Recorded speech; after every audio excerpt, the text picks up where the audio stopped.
Good morning, third graders. How are you guys all this morning? Miss Plumley misses you guys all so much, and I've been thinking about you a lot lately. So today we're going to read chapter 15 and 16. I know yesterday I said we would read chapters 14 and 15. However, the chapter 14 was a little bit longer than I expected, and that's okay. So I kind of worked what I had, and then so let's kind of talk about what happened in chapter 14. So Riley and Charlie both went to the Stinky Cheese Farm, and they met up with the farmer, and his name was. Can anyone remember what his name was? Riley. And Riley had this whole setup in his kitchen for the boys, like the taste test, or to test the different cheeses and milk and all that. And his dogs ended up ruining all of that. So Riley kind of made like a little care package for them to take home, and then Riley ended up saying, "You guys can stop by anytime you want to," and that was pretty much it. And they ended up leaving the Stinky Cheese Farm. So, with that being said, we kind of have an idea of why the farm is called Stinky Cheese. Because remember, Riley and Tris, it was like, what is that smell? So, we kind of have an idea why they called it that. So, let's go ahead and get into chapter 15. Mom was right. The Stinky Cheese Farm's butter, milk, and cream were all mind-blowing, and a great deal too, because Riley wasn't going to charge for delivery since he was in Petersville anyway. His butter would be a little harder to work with because it came in different size lumps instead of sticks, but it was worth it. He weighed each so you knew how much you were paying for, but there was nothing on the package to help you measure out pieces, like the lines printed on the paper around sticks of butter. I just have to use Mom's cooking scale to measure out what I needed. We still had to make deals with suppliers for other ingredients. To do that, the book said we were supposed to call back the wholesalers with the lowest price and play them off each other to see if we could get them to go even lower. Since Josh and I didn't have the first clue how to do this, I decided to ask my dad for help. He'd done a lot of negotiating when he worked at the bank, so I thought he was qualified even though he was family. Besides, I had a feeling Winnie's warning against doing business with family applied more to siblings than parents. Just to be safe, though, I decided not to tell her. It was the day after Josh and I had made the calls. Dad was in his office reading another book about windmills. His latest plan was to put windmills up all over our property to harness the wind that constantly whips around our house, threatening to knock it down. He was sure that with the right number, he could power our whole house. He was super excited about it. He kept talking about how we needed to go to Denmark to see their wind farms, because they get something like half their electricity from wind there.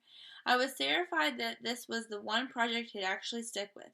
He showed me photos of the windmills he wanted, and they were like something out of the sci-fi nightmare. It was bad enough up there on Terror Mountain without things that looked like transformers towering over us. Dad, can I ask you something? I said from the door to the office. It's about the donut stand. It's kind of a business question. He closed the book. Sure, fire away. I went outside and showed him all the information Josh and I had gotten from the suppliers. So now we're supposed to negotiate for the best prices, I explained, but something doesn't seem right about that. Isn't a price a price? I mean, you have the choice whether to buy something or not, but can you actually tell the seller to lower his price? Is that even illegal? Dad laughed. Yes, it's legal. Even if it is, it still feels weird, like something I shouldn't do. You got to get over that. You know what you need? What? A pitch. What you're going to say to convince these guys to lower their prices. Oh, yeah, they talk about that in the book. Yeah, a really good pitch, he said, and stood up from his desk, all of a sudden like he just remembered he had somewhere to be, but then didn't go anywhere. All right, take me through everything. This is going to be so great. I must have just been sitting there staring at him because he clapped and said, Come on, Get me up to speed. We've got a lot of work to do. That's when I knew Winnie's warning about family did apply to parents, but by then it was too late. Okay, so first I made a list of, wait, he grabbed my arms. You know what we need? No, what? Supplies. He sounded way too excited. I got the book and paper and stuff. No, we need to be able to see all the information someplace. Visual representation of information is key. We'll need poster board and different colored post-its and flags and markers and maybe a microphone so we can tape you and you can hear yourself doing the pitch. And are you writing this down? The sad news was Dad had found a new project, one he actually knew something about. The bad news was the project was me. 4 hours and one trip to the office supply store in Creelan later, my parents' office had been transformed into Tom Levin's negotiation boot camp. Every piece of information I had about the donut business was now color-coded on post-its and stuck to the wall along with a poster board with my pitch and bullet points. The words I was supposed to punch highlighted in neon orange. Dad had this theory that you had to punch the most important words in each sentence. I think I'm ready now. My voice was hoarse from practicing the pitch. Almost, he said. You still need to hit those punch words harder. Okay. It's definitely better, much better, but I'm beginning to think what you really need now is a dry run. I've already run through it 20 times. No, I mean live with a real person, so you have to think on your feet. You need to know there's nothing wrong with negotiating, that you're not going to get into trouble. Otherwise, you won't sound confident, and confident is key, right? The worst that can happen is somebody says no. Fine, I moaned. What do you want to do? Get your coat. This was going to be painful, I could just tell. 15 minutes later, my father pulled out in front of Rennie's on Main Street. You want to negotiate at the gas mart, I said. Yep, but the prices are printed on everything, so you can't negotiate in a place like that. Now I was getting angry. The stuff he had made me do in the office was embarrassing enough, but at least that was in private. Of course you can. A price is just whatever the seller and the buyer agree to. That's what I'm trying to teach you. Fine, I yelled, but this is it. I do this, and then I get to make the calls. No more practicing. This is it, I promise, he said. Okay, let's get this over with, I said, and got out of the car. Dad was smiling so big. Goofy smile like this was about the most fun he could have. Once inside, Dad walked slowly up and down the aisles, setting the shelves, and I followed along behind. On our fourth loop around the store, I noticed the pimply kid behind the register eyeing us like we were going to steal something. So what should we get? I whispered. These. He pulled a pair of sunglasses off a rack. They sell these at the CVS in Creelan for $10. The sticker on the glass reads $11.99. I looked at the glasses and then at the kid behind the register. I don't know if I can do this. Yes, you can. Just do it, he said, and handed me the glasses. I didn't move. Now go, he said, shooing me away. There was no way my father was going to let me chicken out of this. This wasn't like deciding. I didn't actually want to jump off the cliff into the waterfall on vacation last year in Mexico. People don't need to be able to jump off cliffs into waterfalls. But being able to negotiate, that, as my father had been telling me all afternoon, was a life skill, something I had to learn how to do or I'd spend the rest of my life getting ripped off. I turned around, walked to the register, and put the glasses on the counter. The kid tipped his baseball cap back to look at me. That would be $12.92. Seems kind of high, I mumbled. What? Seems kind of high. There are cheaper ones in there, I think, he pointed at the rack. You want to go check? This wasn't how it was supposed to go. The guy was trying to be helpful, and now I was going to give him a hard time. I stood there for a minute, not sure what to do next. Then I turned around and started back to the rack, but there was my dad, standing right in front of it, pumping his fists in the air. I guess it was supposed to be some kind of hang tough son thing, but it just made me feel even more like a wimp. And not because I was too chicken to negotiate, but because I was too chicken to tell my dad how stupid this was. I took a deep breath and turned back to the register. I'm not trying to give you a hard time. Really, I want these glasses. It's just they seem like a lot, for what they are. I was thinking they're more like $10. $10 glasses. That's what they sell for them at the CVS in Crayland. The kid pulled off his cap, smoothed back his hair, and then put it back on. So, go to Crayland then, I guess. But don't you want my business? The kid looked over my shoulder at my dad, who had this look on his face like he'd just seen me make a basket from the middle of the court in the last second of the game. Is this a dare? The kid said. No, I'm just trying to negotiate with you. If you lower the price, I'll buy them here instead of going to Crayland. Man, I can't negotiate with you. This isn't my store. Do you know what Rennie would do to me if he found out I was selling his stuff for less than he said to? I looked back at my dad, who tick-tocked his head as though he thought about this. Then he nodded and mouthed, okay. Okay, I said to the kid. Sorry, I'll put them back. So it was a dare. Not really. I don't get it. This is weird. I know. You're right. It is. Sorry, I said and walked out. So, Dad said as we drove home. So what? I said. That was so embarrassing. But you didn't get in trouble. You didn't get arrested, right? Right, I admitted. And you learned something else, too. Yeah, don't negotiate at the gas mart. No, make sure that the person you're talking to has the authority to negotiate. Oh, right, that too, I said. By the time we got home, it was too late to make the calls. So first thing the next morning, Dad and I locked ourselves back up in the office, and I called Pinehurst Food Corp, which had tied with Elwyn Farms for the lowest prices. Hello, may I speak to Carl, please? I said. Carl was the guy I'd spoken to the first time, and Dad said I should ask to speak to him again because it was important to develop relationships in the business world. Also, I knew Carl was the owner of the company, so he had the power to negotiate. For you, Carl, shouted the man who answered. A second later, Carl was on the line. Yeah? Hi, Carl. This is Tristan Levin from Petersville. Maybe you remember. Yeah, I remember. You ready to put you in your order? I'm actually calling about the price you quoted us. Yeah, what about it? I just wanted to make sure that it was the best you could do for us. Because we're a small business just starting out, and any additional savings we could get would really help. Also, even though I know we are not ordering large quantities now, if the donut stand does as well as we expect it to, we'll definitely be increasing those numbers. I'd done my pitch perfectly. I punched my words, not a single and only one, Based on what Dad had said, I fully expected the next words out of Carl's mouth to be, well, sure, I'd love to help you out, and I do think I can do a little better. How about we cut that price by 5%?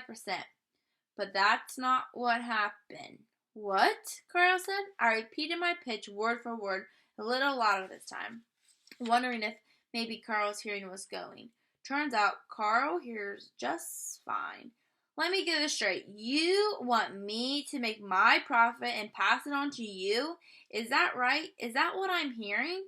Carl shouted into the phone. I looked at Dad and I tried to hand him the phone, but he shook his head and pushed it back into me. No, I guess. It's just that we could really use that money to buy other stuff. Okay, looking back, that was a really stupid thing to say. I just hadn't been prepared for someone to get all bent out of shape by just asking if they could give us a better price. Dad kept saying the worst thing that they could do was say no, but this was way worse than no. And what about me? What about my business? Don't I got other stuff I need that money for? Don't I got 2 kids heading off to college next year? Twins. I don't even get a break because they start the same year.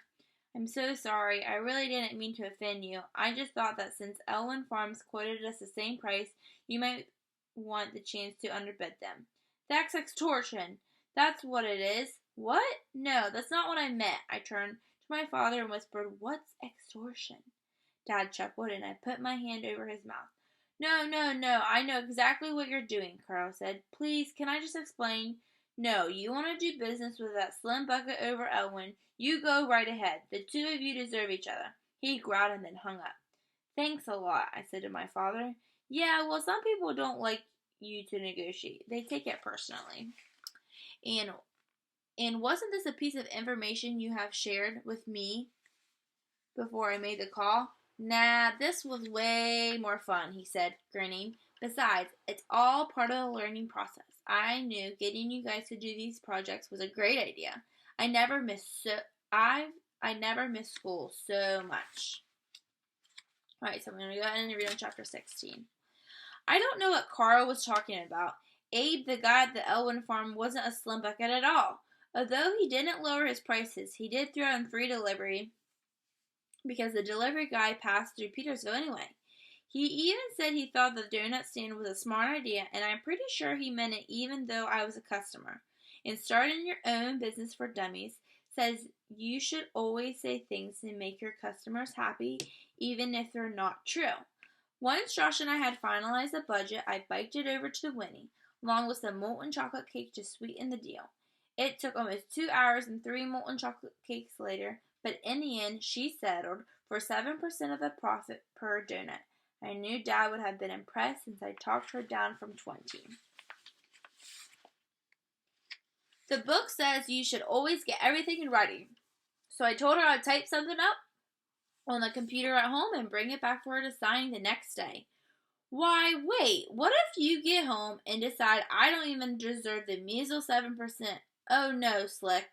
You're getting this down right here and now, she said. Then she pulled a typewriter out from under the counter and set it down in front of me. Oh, okay, I said to the machine. I never actually seen one up close. It looked way more complicated than a computer, which is kind of funny when you think about how much more computers can do.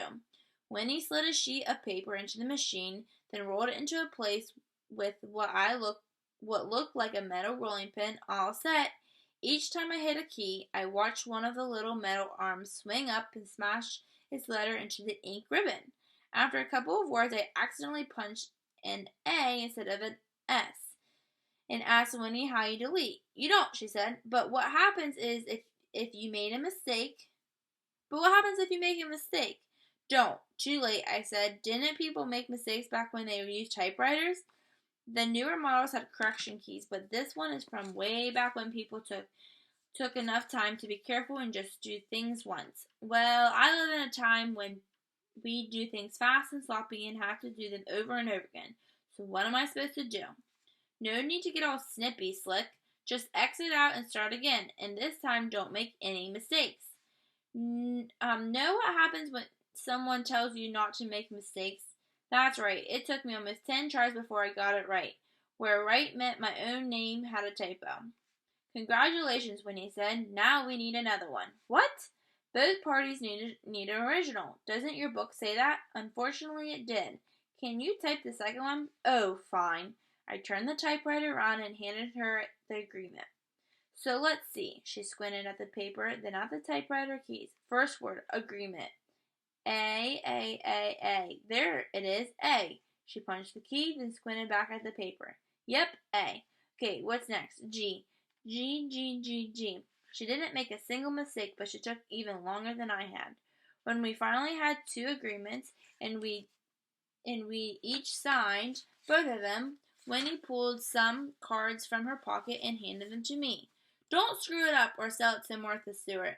Is that the blonde lady with the magazine? I asked, flipping through the 3 chocolate stained cards. All you need to know is she'd kill to get her hands on that recipe, and she's already done hard time, so I wouldn't put it past her. Point is, you keep it to yourself. Got it? Got it, I said. Then I ran across the street to show Josh, and we celebrated by eating more molten chocolate cake, figuring out how many donuts we'd have to sell to become millionaires. Biking home, I could feel Winnie's recipe in my pocket every time my right leg came up, and when it did, the smile I had been wearing since I left the general store got even bigger. The size of my face hurt, but the smile had taken over. And I couldn't shut it down, no matter how hard I tried. My whole body was smiling. Suddenly, Charlie popped into my head, but this time I didn't push him right back out again like I had been. I had news. Huge. Smile so big it hurt news. I had to call Charlie now. I had to want to call him now. Didn't I? I waited for my legs to pump faster because I couldn't wait to get home and call him. I waited for my brain to start putting together the words I was going to use to tell him about everything I'd done to get those 3 cards in my pocket. I waited to finally feel okay that he never was going to send me those sorries I still look for in my inbox. but my legs didn't pump faster and my brain didn't look for words, and I did not feel okay. My smile finally gave out, and I biked off the side of the road into a field of dead grass, tipped myself into the ground, and looked up at the white sky. I didn't want to talk to Charlie. I wanted to, but that wasn't the same. I didn't want to hear him talk about basketball and how unfair it was that Coach Stiles wasn't giving him more playing time. I didn't want to hear him repeat all that dumb stuff his dad always says, the stuff now he always says. Most of all, I didn't want to hear him say how crazy it was to think a donut could change your life. I did miss Charlie, but not the one who'd answer the phone if I'd call when I got home. I missed the Charlie who refused to go to the yard the day I thought I'd killed Charlotte Kay. But that kid was gone. He slipped away so slowly. It had been easy to pretend he was still there, but he hadn't been. Not for a long time, not since way before the move, and neither had Tris and Charlie. I wanted to jump back on my bike and race home, leaving everything I was feeling out there, but I couldn't move. My chest hurt like something was trying to crush it, and I just had to lie there and take it. I don't know how long I lay there staring into the blank sky, pinning me to the ground, but by the time it finally let me up, I started going gray.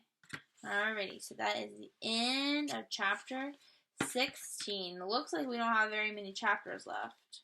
As you can see, we